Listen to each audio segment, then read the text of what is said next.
जैसा कि हमारे यहाँ ये दावा किया जाता है और लगातार सवाल विपक्ष की तरफ से उठाए जा रहे हैं।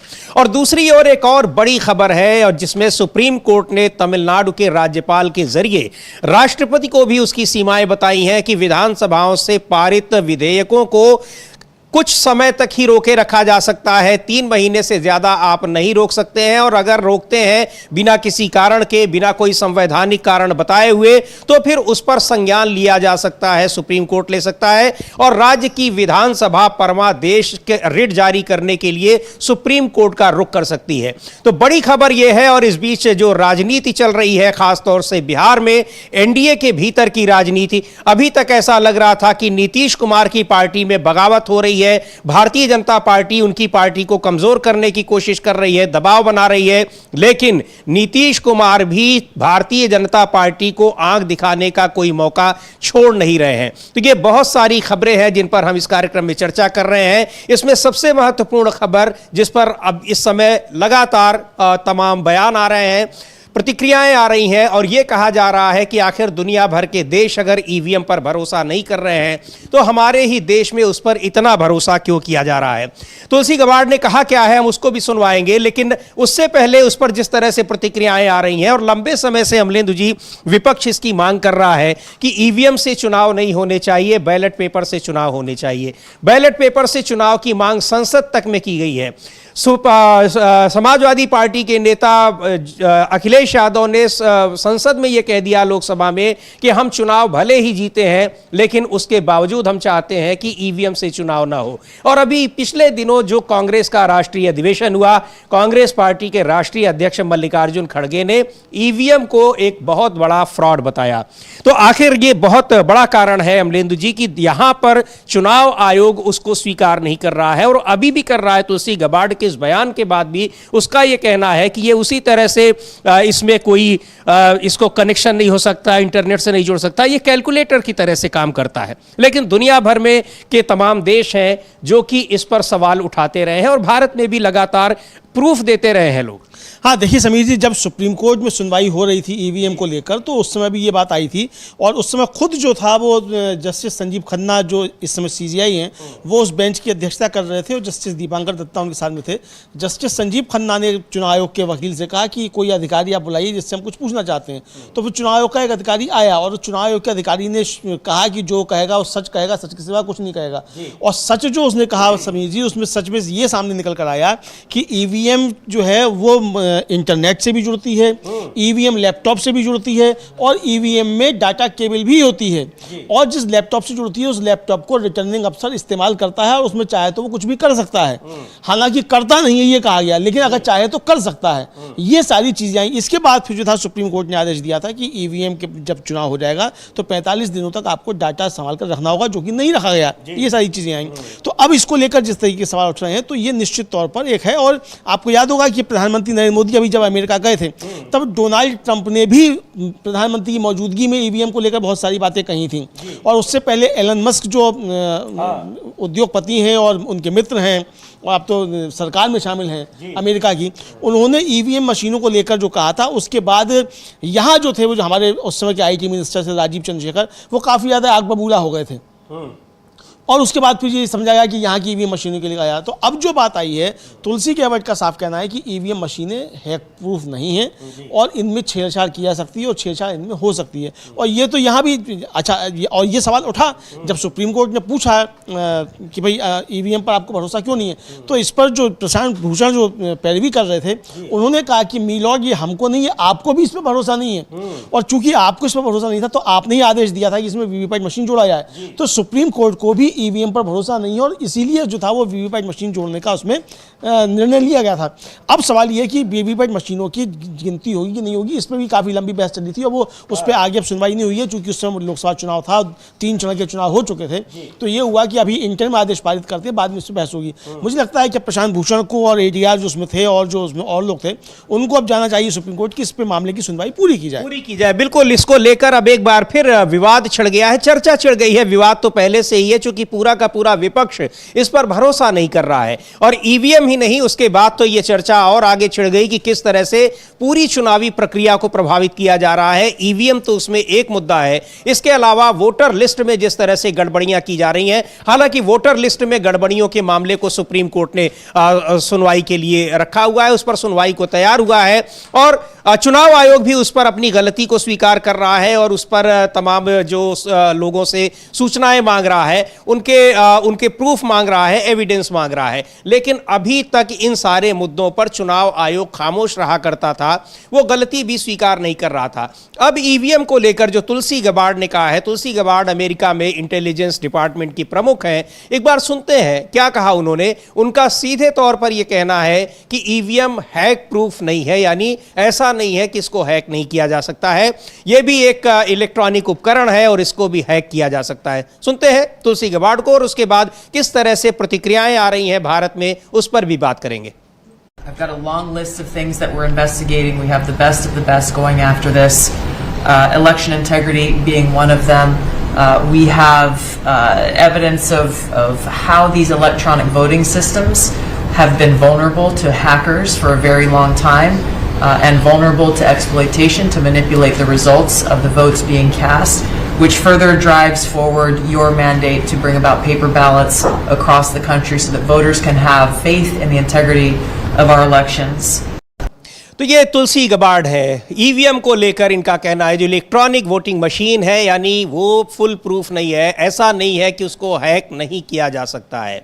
और तमाम दुनिया के देश यही कारण है कि उसको बहुत सुरक्षित नहीं मानते हैं, उससे वोटिंग नहीं कराते हैं। दुनिया के तमाम विकसित देशों में बैलेट पेपर से वोटिंग होती है, जैसे भारत में भी पहले हुआ करती थी, और मांग की जा रही है कि बैलेट पेपर से ही वोटिंग कराई जाए।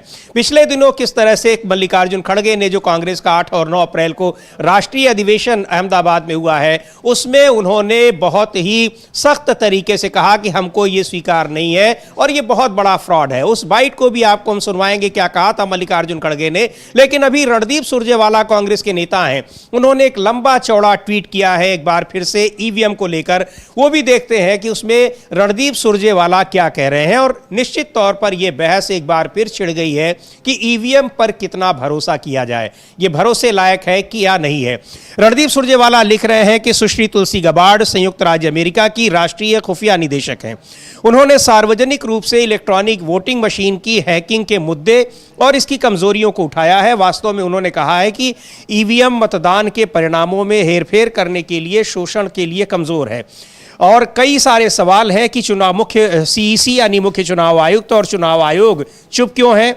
सुश्री तुलसी गबार्ड ने जो कहा उसे नकारने के लिए ईसीआई स्रोत आधारित कहानियां क्यों गढ़ रहा है।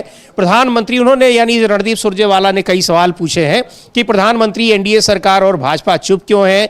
क्या ईसीआई और मोदी सरकार को ईवीएम की हैकिंग और अन्य कमजोरियों के बारे में सभी विवरण इकट्ठा करने और ईवीएम की इन कमजोरियों के अनुसार हमारे ईवीएम का परीक्षण करने के लिए अमेरिकी सरकार और सुश्री गबार्ड से संपर्क नहीं करना चाहिए।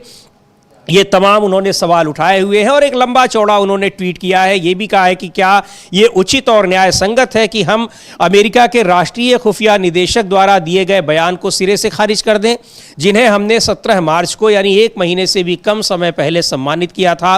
क्या भारत के सर्वोच्च न्यायालय को इस मुद्दे पर स्वतः संज्ञान नहीं लेना चाहिए और गहन जांच नहीं करनी चाहिए, ये देखते हुए कि स्वतंत्र और निष्पक्ष चुनाव और लोकतंत्र संविधान के मूल ढांचे का हिस्सा है। ये बहुत सारी बातें अमलेंदु जी की है, लंबा चौड़ा ट्वीट है ये रणदीप सुरजेवाला का जो लिख रहे हैं। यानी अब ये मुद्दा एक बार फिर ये आम चर्चा में, यानी न्यायिक प्रक्रिया के अलावा भी आम चर्चा में ये अब तेजी पकड़ रहा है कि किस तरह से ईवीएम मशीनों का जो फ्रॉड है, जिसके आरोप लग रहे हैं, उसको क्यों जस्टिफाई किया जा रहा है चुनाव आयोग की तरफ से भी और सरकार की तरफ से। जी बिल्कुल, और इसको लेकर सवाल उठ रहे हैं। और जो रणदीप सिंह सुरजेवाला ने पूछा, उन्होंने यही पूछा है कि चुनाव आयोग और मुख्य चुनाव आयुक्त इस पर खामोश क्यों है, उनकी चुप्पी क्या कहती है और सरकार भी इस पर क्यों कुछ नहीं कह रही है। अगर तुलसी गबार्ड कुछ कह रही है, उन तक तुलसी गबार्ड का साफ कहना है कि ईवीएम को हैक किया जा सकता है, जिससे चुनावी नतीजे बदल सकते हैं, और वो कह रही है कि हैकिंग के सबूत मिले हैं। सही जनादेश के लिए बैलेट पेपर से चुनाव होना चाहिए। और यही बात समीर जी मल्लिकार्जुन खड़गे ने जो 26 नवंबर को तालकटोरा स्टेडियम में दिल्ली के जो संविधान बचाओ सम्मेलन हुआ था, उसमें कहा था कि हमको हर हाल में बैलेट से चुनाव चाहिए, ईवीएम से चुनाव नहीं चाहिए। और राहुल गांधी इसको लेकर एक यात्रा करें पूरे देश भर में, जिस तरीके से भारत जोड़ो यात्रा की थी, ये उन्होंने कहा था। तो यानी समीर जी, ईवीएम को लेकर अब मसला बढ़ता जा रहा है। भारत से लेकर अमेरिका तक ईवीएम को लेकर बवाल मचा हुआ है। हालांकि सुप्रीम कोर्ट ने अभी एक याचिका खारिज कर दी है, कहते हुए कि अब बार बार हम एक ही मसले पर सुनवाई करते रहेंगे। तो लेकिन जो पहले जिस पे मामले में सुनवाई चल रही है, उसकी तो सुनवाई आगे बढ़े। जिसको कह दिया गया था कि हम जुलाई में इसको सुनेंगे, जुलाई के बाद तो अब ये समीर जी अगली जुलाई आने वाली है, 1 साल होने वाला है। उस समय जब आदेश दिया गया था, तब ये कहा गया था कि हम जुलाई में इस पर सुनवाई करेंगे, और अब इंटरिम आदेश उस समय दिए गए थे। तो अब ये जुलाई के बाद अगली जुलाई आने वाली है, साल भर करीब होने जा रहा है। तो सुप्रीम कोर्ट को इस पर अब सुनवाई आगे करनी चाहिए और एक तर्क संगत, न्याय संगत फैसला इस पर आना चाहिए। जी बिल्कुल, इस पर एक फैसला आना चाहिए, न्याय संगत फैसला, तर्क संगत फैसला। चूंकि बार बार ये सवाल उठ रहे हैं और जो दावे करने वाले हैं, यानी इस पर जो सवाल उठाने वाले लोग हैं, बहुत सारे, ऐसा नहीं है कि आम लोग इसको कह रहे हैं, बहुत सारे तकनीकी जानकार इस पर सवाल उठा रहे हैं और वो इसके प्रूफ देने को तैयार हैं। और यहां तक कि आम जनता भी इसको लेकर अब कितनी जागरूक है। महाराष्ट्र में हम लोगों ने देखा कि वहां ईवीएम पर सवाल उठाते हुए तमाम गांव के लोगों ने मॉक पोल कराए, यानी उनका यह कहना था कि ये चुनाव के नतीजे हैं ही नहीं जो दिखाई पड़ रहे हैं, क्योंकि पूरे के पूरे गांव वालों ने वोट कहीं दिया है और वोट कहीं गया है। तो ये एक बहुत बड़ा इशू है, बहुत बड़ा मुद्दा है, जिस पर चर्चा की मांग लगातार हो रही है।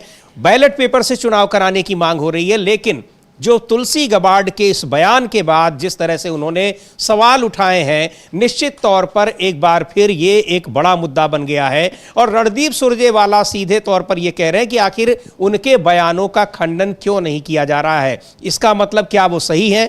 तो बहुत सारी चीजें एक बार मल्लिकार्जुन खड़गे को भी सुनेंगे, जो अभी पिछले दिनों 8 और 9 अप्रैल को कांग्रेस पार्टी के राष्ट्रीय अधिवेशन में उन्होंने ईवीएम को लेकर एक बड़ा बयान दिया था और कहा था हमको बिल्कुल कार्य नहीं है, ईवीएम से हम चुनाव नहीं चाहते हैं, बैलेट पेपर से चुनाव हो, क्योंकि ईवीएम बहुत बड़ा फ्रॉड है। यही शब्द उन्होंने इस्तेमाल किए थे कि ईवीएम बहुत बड़ा फ्रॉड है। तो अब ये देखना है कि अब इस मुद्दे को लेकर किस तरह से, और चूंकि ये बातें ये हो भी रही हैं कि इंडिया गठबंधन इसके खिलाफ एक बड़ी लड़ाई लड़ने की तैयारी में है, बड़ा कैंपेन चलाने की तैयारी में है। निश्चित तौर पर तुलसी गबार्ड का ये बयान ये विपक्ष के इन चीजों को और ज्यादा प्रोत्साहित करने वाला है, क्योंकि वही बात उन्होंने कही है जो विपक्ष लगातार कह रहा है। हाँ बिल्कुल, उन्होंने वही बात कही जो विपक्ष लगातार कह रहा है। और निश्चित तौर पर समीर जी, तुलसी गबार्ड के इस बयान के बाद एक तरीके से कहा जाए वो भारत में भी बहस छिड़ गई है। और जैसे रणदीप सिंह सुरजेवाला सवाल उठा रहे हैं, और तुलसी गबार्ड के कहने से पहले मल्लिकार्जुन खड़गे जो थे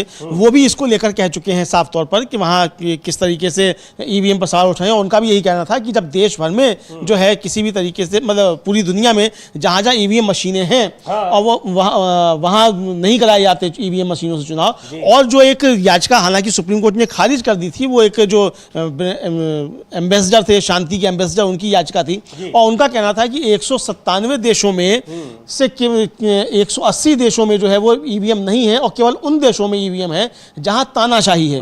तो क्या भारत भी उन देशों में शामिल है जहां तानाशाही है? ये सवाल समीर जी उठे थे। हालांकि वो याचिका सुप्रीम कोर्ट ने खारिज कर दी थी कि उसमें दम नहीं है ये कहते हुए, लेकिन वो तर्क अपनी जगह थे। बिल्कुल, और लगातार विपक्ष उठा रहा है सवाल। और एक बार सुनते हैं क्या कहा है मल्लिकार्जुन खड़गे ने पिछले दिनों, जब कांग्रेस के राष्ट्रीय अधिवेशन में ईवीएम को लेकर उन्होंने बड़ी बात कही और कहा कि यह बहुत बड़ा फ्रॉड है। आज चुनाव आयोग से लेकर संसद तक सरकार का विस्तार बनाने की कोशिश है। इलेक्शन इंस्टीट्यूशन भी उनके कंट्रोल में है और सरकार हर चीज में आज इंटरफियर करके अपना वर्चस्व हर जगह बिठा रही है। चुनाव में घोटाला हो रहा है। इलेक्ट्रॉनिक टेक्नोलॉजी के एडवांसमेंट के साथ पूरी दुनिया के विकसित देश ईवीएम को छोड़कर बैलेट पेपर की तरफ चल गए हैं। कहीं भी दुनिया में ईवीएम्स नहीं है, सिर्फ भारत में है, वो भी इतना बड़ा देश है। 140 करोड़ लोग लोकतंत्र में विश्वास रखते हैं। इसीलिए मैं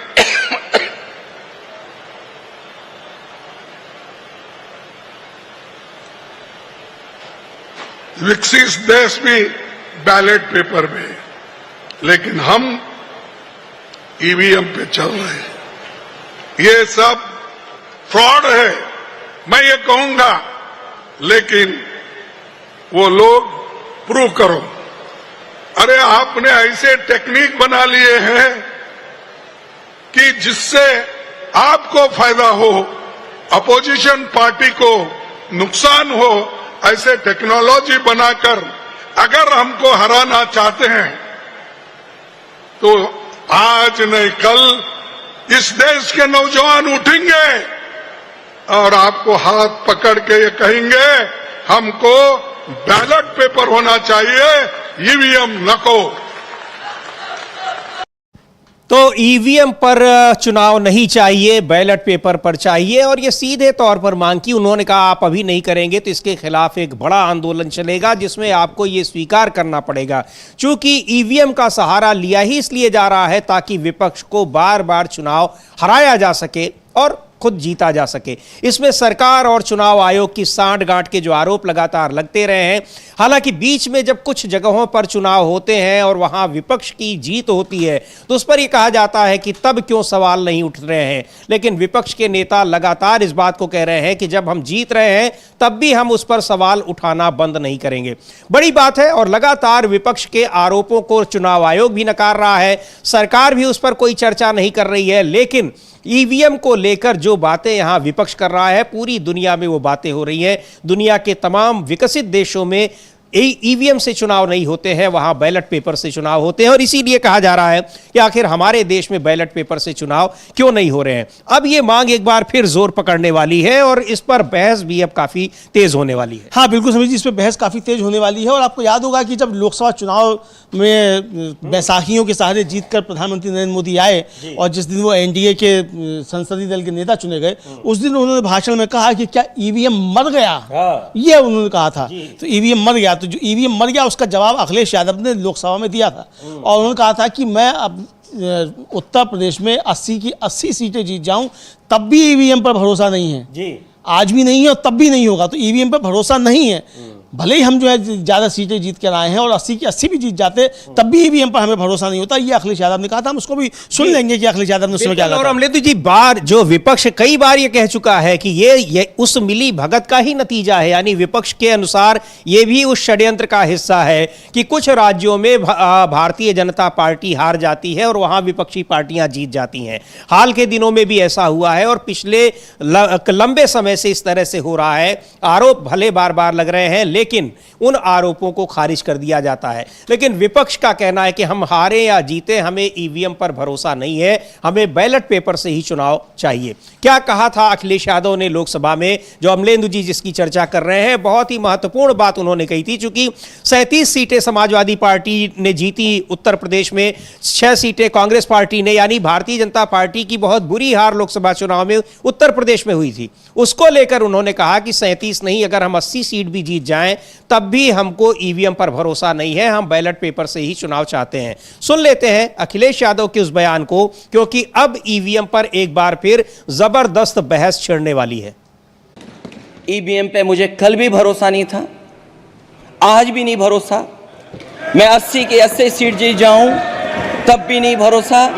और मैंने अपने चुनाव में कहा था अध्यक्ष महोदय, ईवीएम से जीत करके ईवीएम हटाने का काम करेंगे। न ईवीएम का मुद्दा मरा है न जाएगा खत्म। जब तक ईवीएम नहीं हटेगी हम समाजवादी लोग उस बात पर अड़ग रहेंगे। तो जब तक ईवीएम नहीं हटेगी समाजवादी लोग अड़े रहेंगे ईवीएम को हटाने के लिए। वही बात कांग्रेस के अधिवेशन में मल्लिकार्जुन खड़गे कह रहे हैं। या और अब इस तरह की बात जब अमेरिका में एक जिम्मेदार अधिकारी की तरफ से यह बयान आ रहा है, सीधे तौर पर वो वही बातें कह रही हैं जो विपक्ष लगातार कह रहा है, तो निश्चित तौर पर यह आरोप और ज्यादा पुख्ता होते दिखाई पड़ रहे हैं। अब ये आरोप चुनाव आयोग इनको कितना स्वीकार करता है, सुप्रीम कोर्ट इसको कितना स्वीकार करता है, ये देखने वाली बात है। लेकिन एक लंबी बहस इस पर फिर से छिड़ने वाली है। एक लंबी बहस छिड़ने वाली क्या है, समझिए बहस छिड़ चुकी है। और बल्कि कहा जाए जो बहस यहाँ चल रही थी उस बहस के बीच तुलसी गेहलोत का ये वक्तव्य जो है इसने एक तरीके से कहा जाए आग में घी डालने का काम किया है। यानी यहाँ जो बहस चल रही थी उसमें चीज़ें तेज हो गई और ये सवाल उठ रहे हैं कि अगर अमेरिका में हैक हो सकती है ईवीएम मशीन, तो भारत में ऐसी कौन सी चीज़ें जो हैक नहीं हो सकती। यहाँ कौन सी नई ईवीएम मशीन ईवीएम बन गई है, यहाँ कौन सी नई ईवीएम बन गई है। यानी जो ईवीएम मशीन अमेरिका में हैक हो सकती है, तुलसी गेहलोत कह रही है कि सबूत है इसके कि हैक हो सकती है। तो यहाँ ऐसी कौन सी चीज़ है कि यहाँ की ईवीएम मशीन हैक नहीं हो सकती। यहाँ की कौन सी ईवीएम जो है वो एकदम पवित्र गाय है, और अकेली भारतीय जनता पार्टी ही ईवीएम के पक्ष में क्यों खड़ी रहती है। और एक मजे की बात है जब आपने ये कहा तो इसमें यह भी देखना होगा कि सबसे पहले विरोध करने वाली भी भारतीय जनता पार्टी थी। सबसे पहले विरोध करने वाली भारतीय जनता पार्टी थी, और ईवीएम मशीनों के साथ जो वीवीपैट मशीनें लगाई गई वो भी भारतीय जनता पार्टी के नेता हैं डॉक्टर सुब्रमण्यम स्वामी, उनकी याचिका पे लगाई गई। यानी ईवीएम मशीनों के खिलाफ जो वीवीपैट मशीन लगी वो सुप्रीम कोर्ट के आदेश से लगी, वो याचिका भी डॉक्टर सुब्रमण्यम स्वामी की थी। और जो इनके प्रवक्ता थे उस समय और राज्यसभा सदस्य GVL नरसिम्हा राव, उन्होंने तो बाकायदा किताब लिखी कि डेमोक्रेसी एट रिस्क, और लालकृष्ण आडवाणी ने उसकी भूमिका लिखी। तो अब अभी तक भारतीय जनता पार्टी ने उस भूमिका, लालकृष्ण आडवाणी की उस भूमिका से और GVL नरसिम्हा राव की उस किताब से अपने को अलग नहीं किया है। तो आखिर क्या कारण है कि नरेंद्र मोदी की आस्था इतनी ज़्यादा ईवीएम मशीनों में है, पूरी बीजेपी की आस्था ईवीएम मशीनों में है, जबकि पहले यही जो थे सबसे पहले उन्होंने ईवीएम मशीनों पर आरोप लगाए थे। जी बिल्कुल, पहले आरोप लगाए थे, पहले इनको ईवीएम को यानी इन मशीनों को जो इलेक्ट्रॉनिक वोटिंग मशीन है उन पर सवाल उठाए और उसको डेमोक्रेसी के लिए एक खतरा बताया। और अब जब विपक्ष उस पर सवाल उठा रहा है तो फुल प्रूफ बताया जा रहा है उन्हीं मशीनों को। और यही सवाल है जो अभी अबलेदु जी कह रहे हैं कि आखिर भारत में जो ईवीएम है पूरी दुनिया में जहां पर इलेक्ट्रॉनिक वोटिंग मशीन से उनसे अलग कैसे हैं, यानी दुनिया में और देशों की इलेक्ट्रॉनिक वोटिंग मशीन्स को हैक किया जा सकता है, भारत की ईवीएम्स इतनी फुल प्रूफ कैसे हैं। तो बड़ा सवाल है, लेकिन एक बड़ी बहस अब इस पर छिड़ गई है ईवीएम को लेकर कि आखिर पूरी दुनिया इस पर संदेह कर रही है, लेकिन भारत में इतना भरोसा, वो भी यहां का चुनाव आयोग और सत्तारूढ़ पार्टी, इनके अलावा और कोई नहीं, पूरा का पूरा विपक्ष, तमाम जो संस्थाएं हैं, गैर सरकारी संस्थाएं हैं वो, और इस तरह की संस्थाएं, तमाम बड़े वकील, तमाम तकनीकी जानकार तक उस पर सवाल उठा चुके हैं। लेकिन सरकार और चुनाव आयोग उस पर अभी भी भरोसा कर रहा है। उसको इतना ज्यादा भरोसा कैसे है? और इसको लेकर ईवीएम पर और भी प्रतिक्रियाएं आई हैं। उस कमलनाथ की प्रतिक्रिया है, कांग्रेस पार्टी के नेता हैं जो तुलसी गेहलोत ने जो बयान दिया है ईवीएम को लेकर, उसके बाद अब प्रतिक्रियाओं का दौर लगातार जारी है।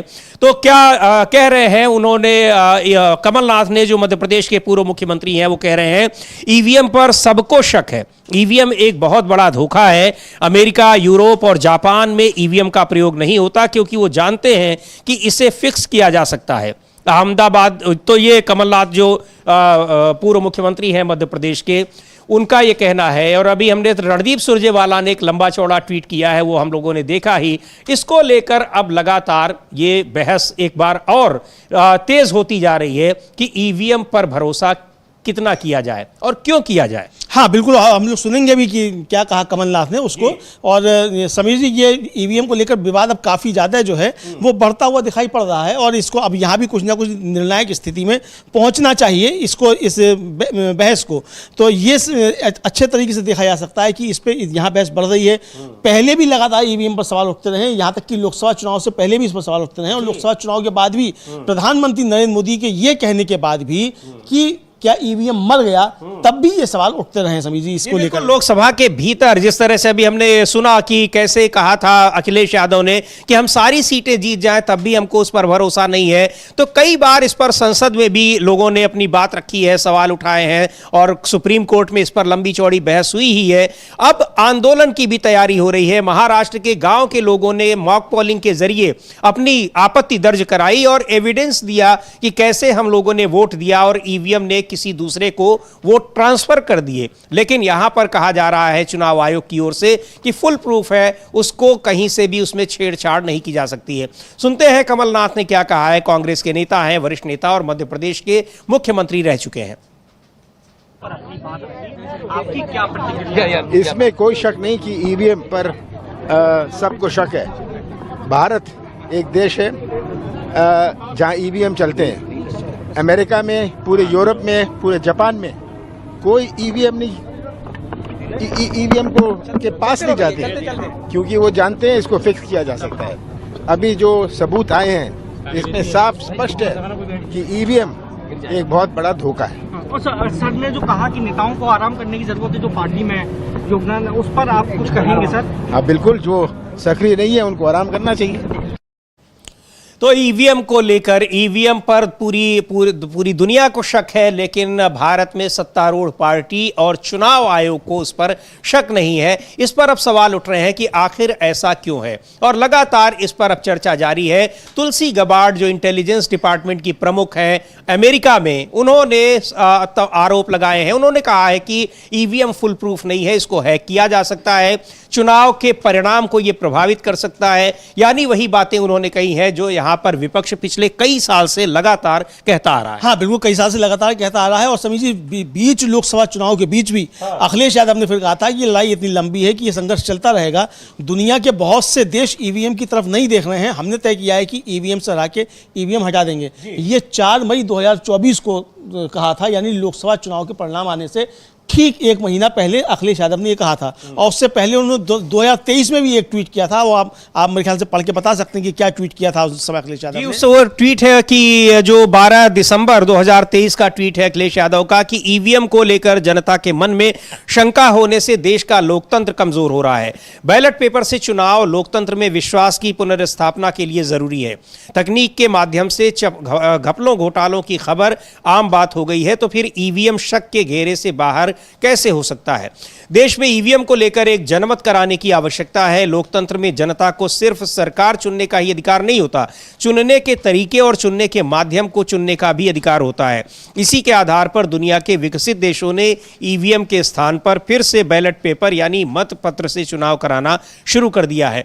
बैलेट पेपर निर्वाचन की सत्यता का पुख्ता सबूत होता है। यानी इसको लेकर लगातार पिछले कई साल से इस पर चर्चा हो रही है। विपक्ष मांग कर रहा है कि बैलेट पेपर से चुनाव हो, लेकिन चुनाव आयोग की निगाह में फुल प्रूफ सिस्टम है ईवीएम का, यानी ईवीएम गड़बड़ी नहीं कर सकता।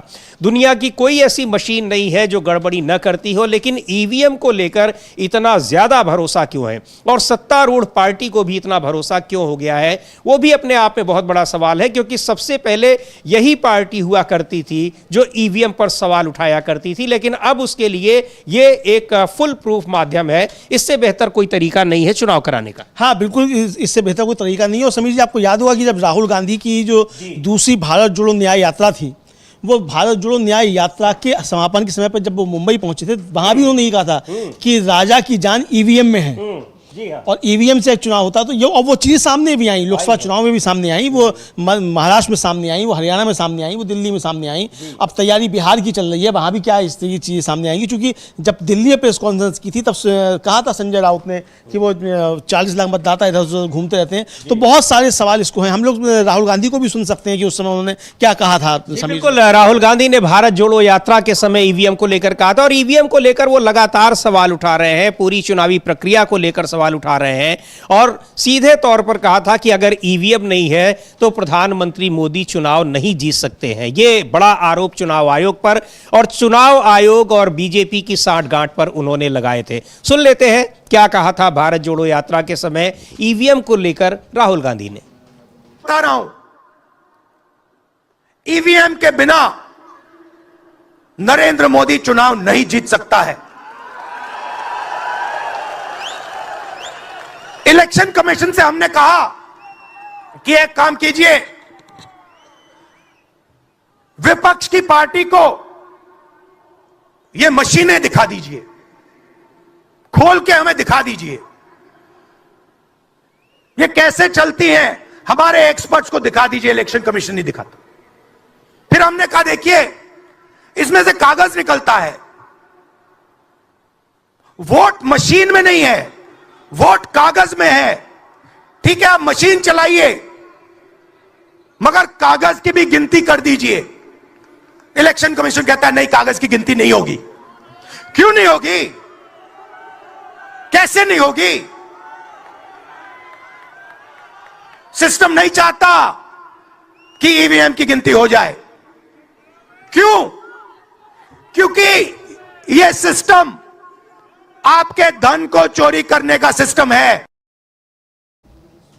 तो इसको लेकर ईवीएम, ये आप पूरा का पूरा आपका वोट चोरी करने का ये सिस्टम है। ईवीएम को लेकर ये राहुल गांधी ने कहा था। राहुल गांधी लगातार इस पर सवाल उठाते रहे हैं ईवीएम को लेकर और कहते रहे हैं कि आखिर बैलेट पेपर पर चुनाव क्यों नहीं हो सकता। और इसीलिए अमलेंदु जी, जो मल्लिकार्जुन खड़गे ने उनको सलाह दी है कि ये ईवीएम को लेकर, चुनावी प्रक्रिया को लेकर एक यात्रा निकालें कि चुनाव हमें केवल बैलेट पेपर से ही चाहिए। और ये ऐसा लग रहा है जिस तरह से पूरा का पूरा इंडिया गठबंधन इस पर एकजुट दिखाई दे रहा है, उसको अब ईवीएम के खिलाफ एक बड़ा आंदोलन चलाने की जल्दी ही घोषणा हो सकती है। हाँ, बिल्कुल जल्दी घोषणा हो सकती है। और जो कांग्रेस का अधिवेशन हुआ उसमें जो 5 सूत्री जो कार्यक्रम तय किए गए हैं, मतलब जो एक तरीके से कहा जाए रोड मैप जो तैयार किया गया है, उसमें भी ईवीएम यानी चुनाव सुधार को लेकर और चुनाव आयोग को लेकर बहुत सारी बातें समीर जी हैं इसमें।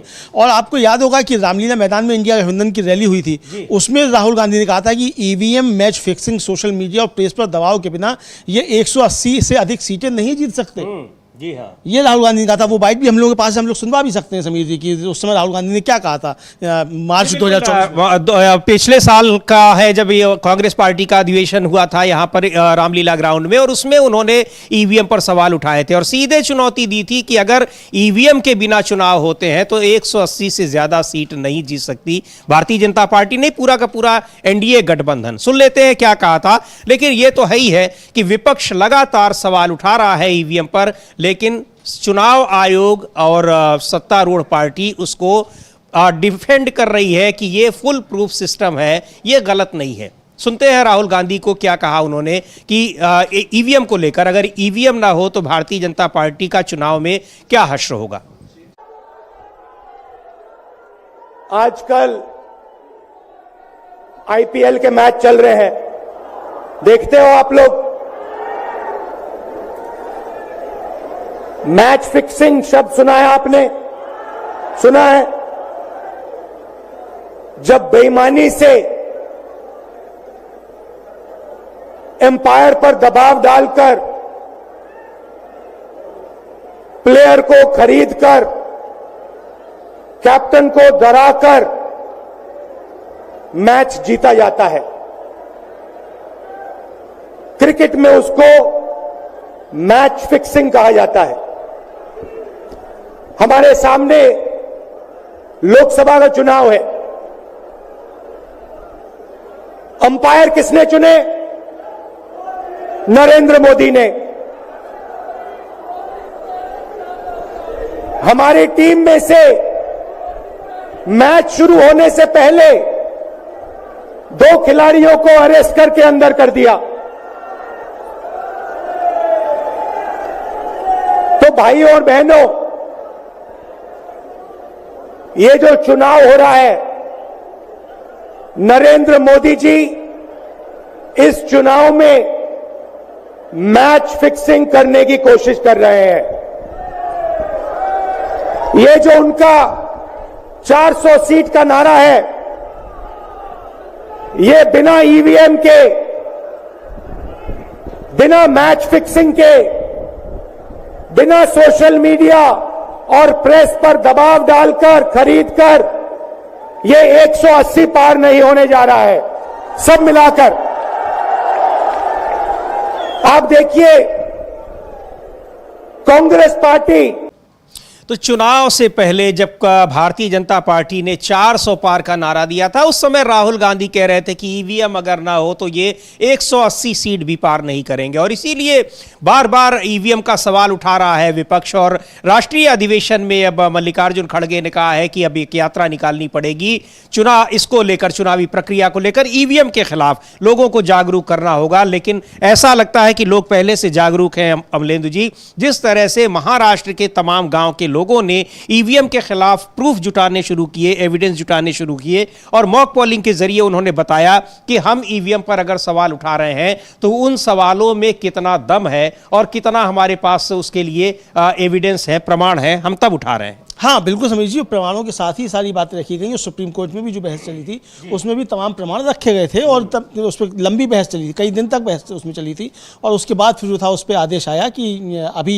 इंटरिम आदेश दिया जाता है और उसके बाद फिर इस पर आगे सुनवाई होगी। जैसा मैंने पहले कहा कि उसको लेकर अब लोगों को जाना चाहिए और जस्टिस संजीव खन्ना 13 मई को रिटायर होने हैं तो उससे पहले इस पर बात होनी चाहिए साहब, इस पर एक मैराथन बहस होके और आपके 13 मई के रिटायरमेंट से पहले इस पर विस्तृत आदेश जो आना चाहिए, क्योंकि बहुत सारी चीज़ें पकड़ी जा चुकी हैं, सुप्रीम कोर्ट ने खुद पकड़ी हैं कि क्या क्या चीज़ें उसमें गड़बड़ियां हो सकती हैं, तो ये बात होनी चाहिए। बहरहाल समीर जी, इसको लेकर मल्लिकार्जुन खड़गे ने कहा था कि इस पर एक यात्रा निकले, वो भी हम लोग सुनेंगे उस समय क्या कहा था मल्लिकार्जुन खड़गे ने, और ये बात अब आगे बढ़ रही है। तुलसी गेवर्ड ने एक तरह से कहा जाए भारत के अंदर जो दबा हुआ तूफान था एक उसको फिर से सिरे पर ला दिया है ईवीएम मशीनों को लेकर। बिल्कुल कैटलिस्ट का काम किया है उनके इस बयान ने, यानी इसको एक तरह से अभी जो चल रहा था उसमें और तेजी अब आ गई है, उस पर बहस होनी शुरू हो गई है। तुलसी गबार्ड के बयान पर उन्होंने वही बातें कही हैं ईवीएम को लेकर जो पिछले कई साल से विपक्ष लगातार कह रहा है। तो अब इसको लेकर एक आंदोलन करने की, यात्रा निकालने की यह सलाह भी दी गई है राहुल गांधी को।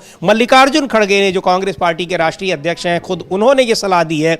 सुनते हैं कहा क्या है उन्होंने।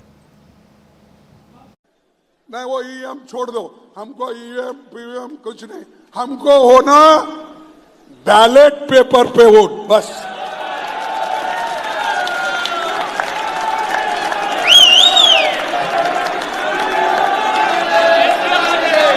उनको वो मशीन उनके घर में तो रख लेने दो, या मोदी साहब के घर में रहने दो, या शाह के घर में रहने दो। अगर किसी गोडाउन में, अहमदाबाद में बहुत से गोडाउन बने, वहां ले जाके रख लेने दो, हमको बस पेपर पे करो। और आपको मालूम होगा उस वक्त तुम्हारी हालत क्या है, कहां खड़े हो, उस वक्त आपको मालूम होगा। तो मैं ये अपने पार्टी के तरफ से एक मुहिम शुरू करना चाहिए, सभी लोगों को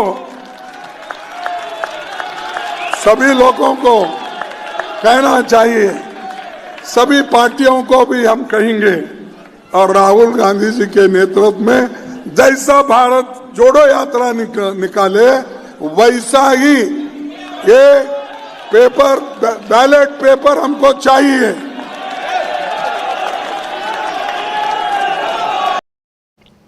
बैलेट पेपर चाहिए, उसी से हमें चुनाव चाहिए, उसको लेकर यात्रा निकालेंगे, ये बात कही थी। और अब जिस तरह से इसको तमाम जगह से समर्थन मिल रहा है, ईवीएम पर विपक्ष की आवाज को दुनिया भर से समर्थन मिल रहा है, वो उस बहस को और आगे बढ़ाने वाला है। ईवीएम को लेकर सवाल उठ रहे हैं, तुलसी गबार्ड ने अब सवाल उठाया है, और सबसे बड़ा प्रूफ तो यह है कि दुनिया के तमाम जो विकसित देश हैं वो ईवीएम से चुनाव नहीं कराते हैं, जबकि वहां इससे ज्यादा बेहतर तकनीक है, चाहे यूरोपियन कंट्रीज हो, अमेरिका हो, जापान जैसा टेक्नोलॉजी में इतना सिद्धहस्त देश है, वो तक ईवीएम से चुनाव नहीं कराता है। भारत में ही क्यों होते हैं? इतना फुल प्रूफ ईवीएम को क्यों समझ लिया गया है, ये एक बहुत बड़ा सवाल है। और अब एक नए सिरे से इस पर बहस शुरू हो चुकी है। और इस बीच एक और बड़ी खबर है, हालांकि वो खबर आप पहले हम दे चुके हैं, लेकिन उसमें एक महत्वपूर्ण कुछ चीजें, बातें और हैं।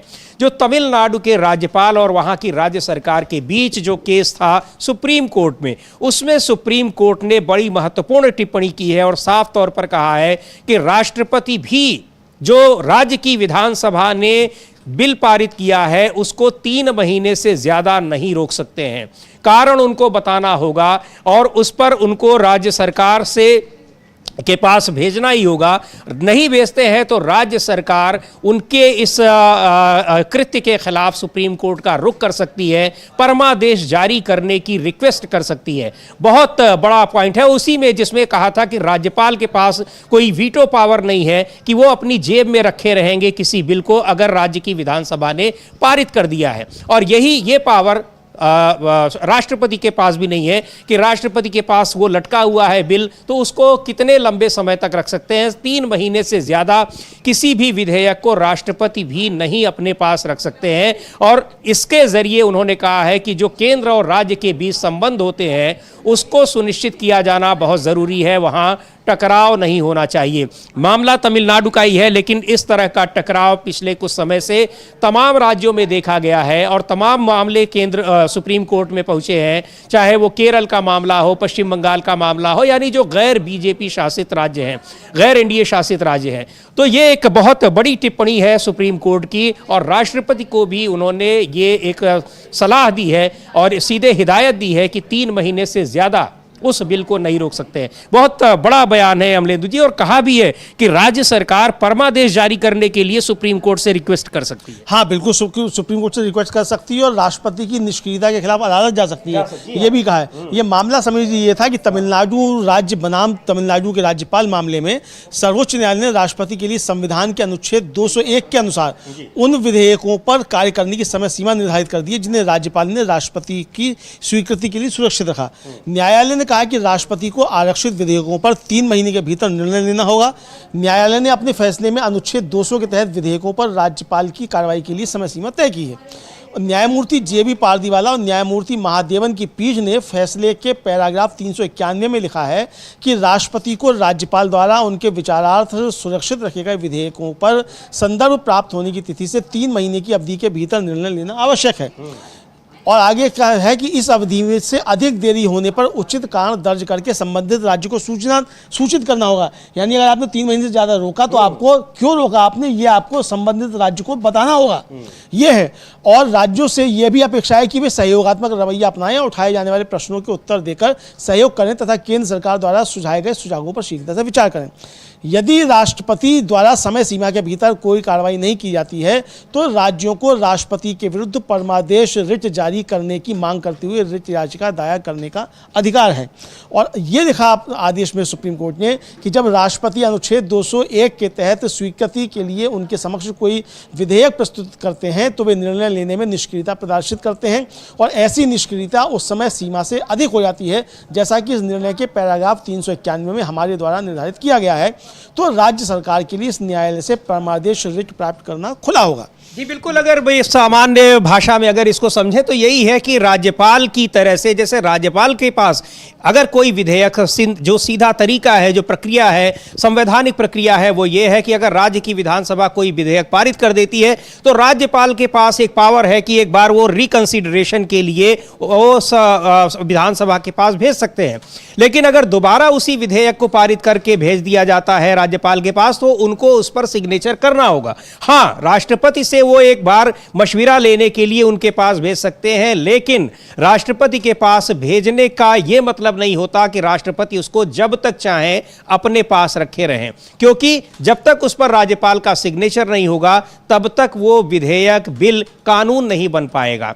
तो अब यह तय कर दिया है कि 3 महीने से ज्यादा ये पावर राष्ट्रपति के पास भी नहीं है कि राज्य सरकार राज्य की विधानसभा से भेजे गए किसी बिल को वो अपने पास रखे रहें। और अगर ऐसा करते हैं तो राज्य सरकारें उसके खिलाफ सुप्रीम कोर्ट जा सकती हैं, यह कहने के लिए कि आप इसमें परमादेश जारी करिए, परमादेश रिट जारी करिए कि आखिर राष्ट्रपति ने क्यों अपने पास इसको रखा हुआ है। और एक और महत्वपूर्ण बात कही है सुप्रीम कोर्ट ने अपने जजमेंट में समीर जी कि राज्यपाल की तरह राष्ट्रपति भी विधेयकों पर अनिश्चित काल तक रोक लगाकर पूर्ण वीटो का इस्तेमाल नहीं कर सकते। यानी राष्ट्रपति भी जो है वो राज्यपाल को जो शक्तियां उससे ज्यादा आपके पास नहीं है कि साहब राज्यपाल ने को चलिए हमने आदेश दे दिया तो आप जो है वो पूर्ण वीटो लगाकर रख लें। हाँ, और आप राज्यपाल जो है वो राष्ट्रपति के नाम पर उसको लंबे समय तक लटका सकते हैं। और जस्टिस JB पारदीवाला ने जो फैसला लिखा है उसमें लिखा है कि जबकि हमने पिछले पैराग्राफ में विस्तार से बताया है कि राज्यपाल के पास किसी भी विधेयक पर पूर्ण वीटो का प्रयोग करने का अधिकार नहीं है, हमें कोई कारण नहीं दिखता कि यही मानक अनुच्छेद 201 के तहत राष्ट्रपति पर भी लागू क्यों ना हो। राष्ट्रपति इस डिफॉल्ट नियम का अपवाद नहीं है जो हमारे पूरे संविधान में व्याप्त है। ऐसी बेलगाम शक्तियां इन संवैधानिक पदों में से किसी में भी मौजूद नहीं है। यानी ये बताया है कि चाहे राष्ट्रपति हो चाहे राज्यपाल हो, आपको संविधान के तहत चलना पड़ेगा।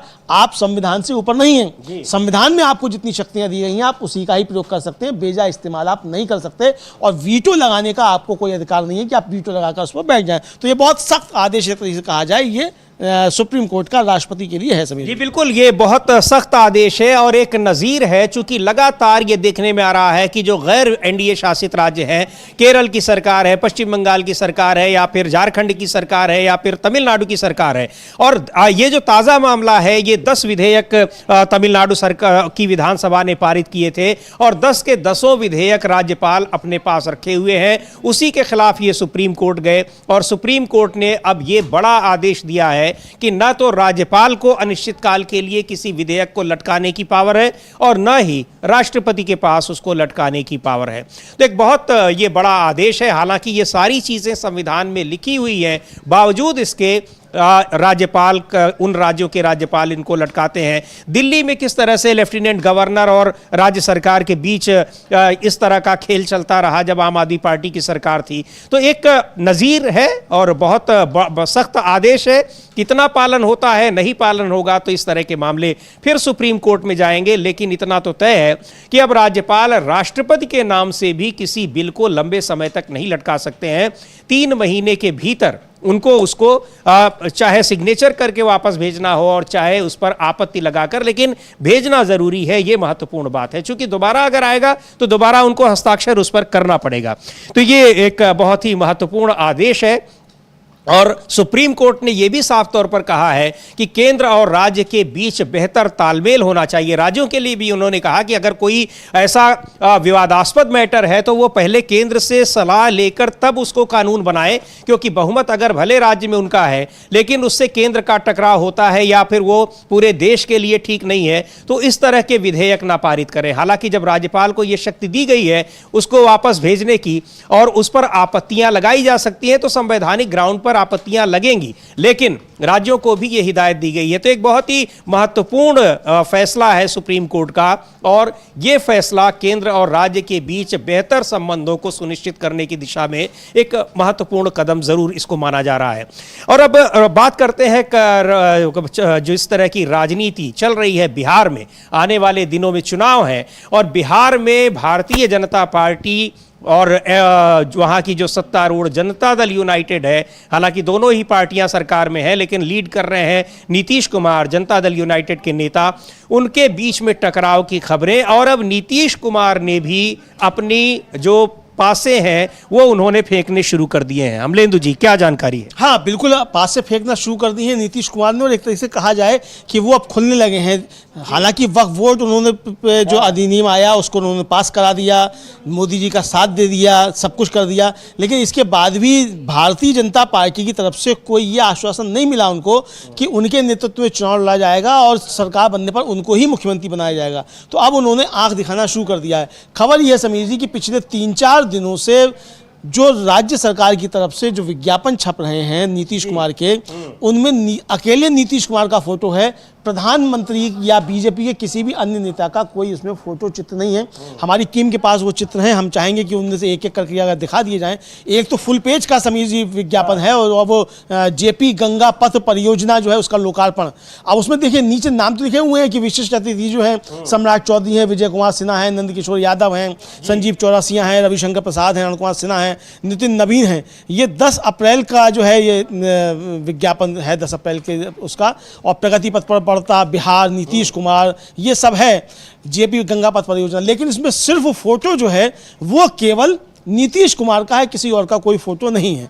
और ये लगता है हाँ, और कई और अखबारों के विज्ञापन है, अलग अलग तरीके के विज्ञापन है, जो छोटे विज्ञापन हो चाहे बड़े विज्ञापन हो अखबारों के, उसमें केवल नीतीश कुमार की तस्वीर है, प्रधानमंत्री की तस्वीर नहीं है। और ऐसा लगता है कि अमलेंदु जी ये एनडीए शासित राज्यों में अकेले ये मुख्यमंत्री नीतीश कुमार ने ये विज्ञापन दिए होंगे, इसके अलावा शायद किसी ने नहीं दिया। और इसके पहले नीतीश कुमार ने भी नहीं दिए थे। हाँ, इसके पहले नीतीश कुमार ने भी नहीं दिए थे। और चूंकि अब चुनाव आ रहा है तो हालांकि हालांकि मुझे लगता है कि इस पे तो कोई कानून बनना चाहिए कि अगर 6 महीना चुनाव का रह गया है तो आप किस तरीके से विज्ञापन दे सकते हैं, और इसको लेकर बहुत सारे सवाल उठते हैं। मुझे अच्छे तरीके से याद है समीर जी कि जब ये justice Markandey Katju press conference के चेयरमैन थे और उन्होंने फिर एक जो थी वो जारी की थी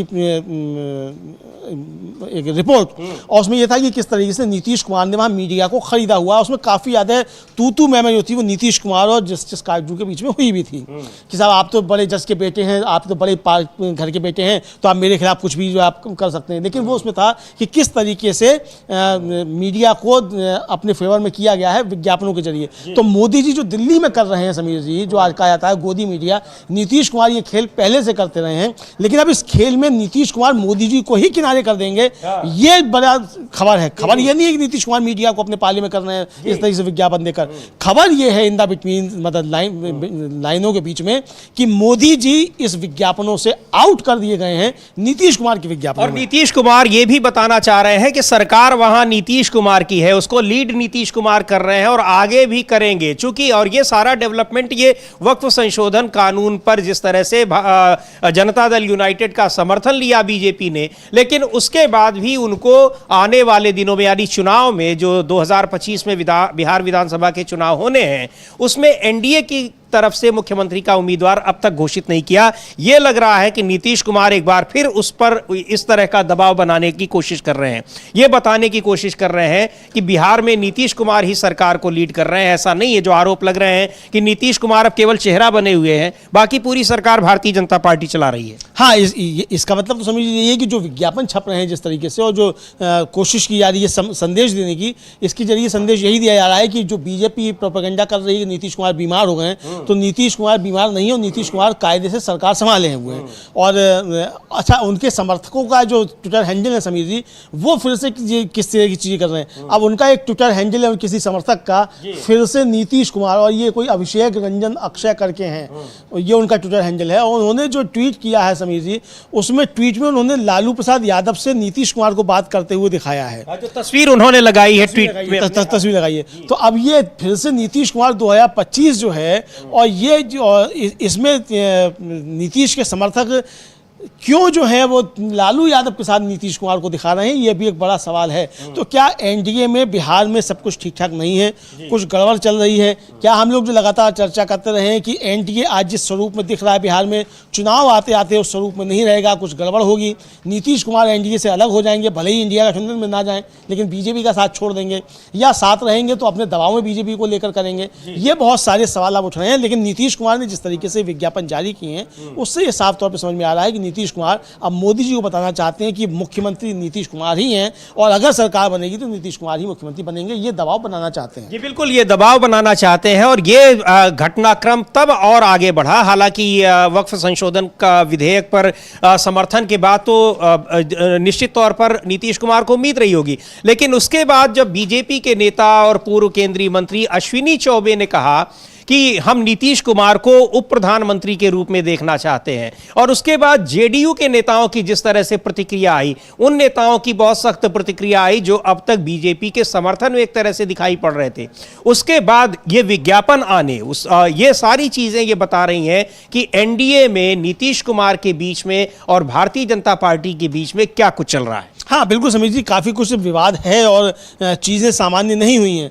नीतीश कुमार को लाडला मुख्यमंत्री कह दिया प्रधानमंत्री ने, इसके बावजूद नीतीश कुमार जो है वो लाडला मुख्यमंत्री बनने को तैयार नहीं है, क्योंकि लाडला मुख्यमंत्री बनने का मतलब है एकनाथ शिंदे बनना।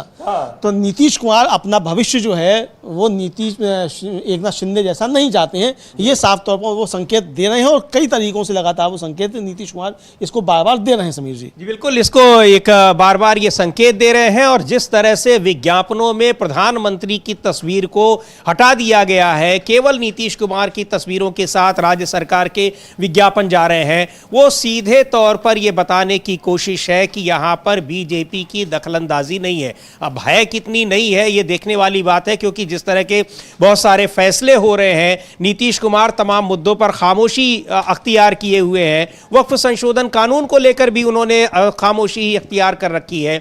उन सब चीज़ों से तो यही लग रहा है कि बीजेपी के वो दबाव में हैं, लेकिन ये एक दूसरा पहलू भी है कि वो बीजेपी के दबाव में होने का दिखावा नहीं करना चाहते कि वो चीज़ें दिखाई न पड़े, और इसके लिए उन्होंने सीधे ये भी दिखा दिया कि कैसे वो भारतीय जनता पार्टी को आंख भी दिखा रहे हैं। यानी पोस्टर से अपने जो विज्ञापन के जो फॉर्मेट है वहां से प्रधानमंत्री की तस्वीरों को गायब कर दे रहे हैं, केवल और केवल नीतीश कुमार की तस्वीरें लग रही हैं। अब क्या इसका होता है, लेकिन इस अश्विनी चौबे के बयान के बाद जो नीतीश के नेताओं की प्रतिक्रिया रही अमलेंदु जी, वो भी बड़ी महत्वपूर्ण रही, क्योंकि बहुत तल्ख टिप्पणियां उन लोगों ने की कि नीतीश कुमार को कहीं जाने की जरूरत नहीं है और यहां के सर्वमान्य नेता वही है। हाँ, और ये तो बात समीर जी पहले भी जो केसी त्यागी थे उन्होंने कह दिया था कि एनडीए के सर्वमान्य नेता नीतीश कुमार हैं, काफी पहले कह दिया था। और जब अश्विनी चौबे का बयान आया उसके बाद जो उनके प्रवक्ता हैं, मुख्य प्रवक्ता नीरज कुमार, और नीरज कुमार ने भी साफ तौर पर कहा कि नीतीश कुमार कहीं नहीं जाने वाले हैं, नीतीश कुमार बिहार में ही रहेंगे और यहाँ के सर्वमान्य नेता नीतीश कुमार हैं। तो अब सर्वमान्य नेता है कि नहीं है वो तो चुनाव में जब परिणाम आएंगे तब मालूम पड़ेगा। लेकिन मोदी जी को और बीजेपी को यह संदेश जो है नीतीश कुमार की तरफ से साफ दिया जा रहा है कि आप अगर सोचते हैं कि आप नीतीश कुमार की विदाई कर देंगे तो नीतीश कुमार इतनी आसानी से आपकी तय की हुई शर्तों पर विदा होने वाले नहीं है। और एक चीज और आपको याद होगी अमलेंदु जी, बीजेपी के ही नेता दिलीप घोष ने एक बार तो उनको डिप्टी चीफ मिनिस्टर बता दिया था, दिलीप जायसवाल ने जो उस समय प्रदेश अध्यक्ष थे, और वो बताने के बाद फिर उनको हटा दिया गया प्रदेश अध्यक्ष के पद से। तो ये भी सामने आया था। तो बहुत सारी चीजें अब चल रही हैं समीर जी। हाँ, प्रदेश अध्यक्ष तो हैं, उन्होंने मंत्री पद से उनको हटाया गया दिलीप जायसवाल से। तो अब बीजेपी के नेताओं की ओर से कभी उनको डिप्टी चीफ मिनिस्टर बता दिया जाता है, कभी डिप्टी प्राइम मिनिस्टर बनाने की बात की जाती है, लेकिन नीतीश कुमार जो चाहते हैं या उनकी पार्टी जो चाहती है वो नहीं कहते हैं बीजेपी के नेता, यानी कि एनडीए की तरफ से वही अगले चुनाव में मुख्यमंत्री पद के उम्मीदवार होंगे, दावेदार होंगे। तो ये अब जबरदस्त टकराव, और उस टकराव में नीतीश कुमार ने एक बार फिर अपने कदम बढ़ाए हैं और पासा फेंका है। नई चाल उन्होंने चली है कि विज्ञापनों से प्रधानमंत्री को भी उन्होंने गायब कर दिया है, केवल और केवल नीतीश कुमार उसमें दिखाई पड़ रहे हैं। कहां ले जाएगी ये राजनीति देखने वाली बात है, क्योंकि बिहार में चुनाव होने हैं। लेकिन सुप्रीम कोर्ट की राज्यपाल और राष्ट्रपति को लेकर जो टिप्पणी है बहुत ही अहम है, और ईवीएम को लेकर जो बहस छिड़ी है अब ये बहुत आगे जाने वाली है, ये साफ दिखाई दे रहा है। इन सब पर रहेगी हमारी नजर। इस कार्यक्रम को अब यहीं समाप्त करते हैं। मुझे और अमलेंदु उपाध्याय को दीजिए अनुमति। नमस्कार।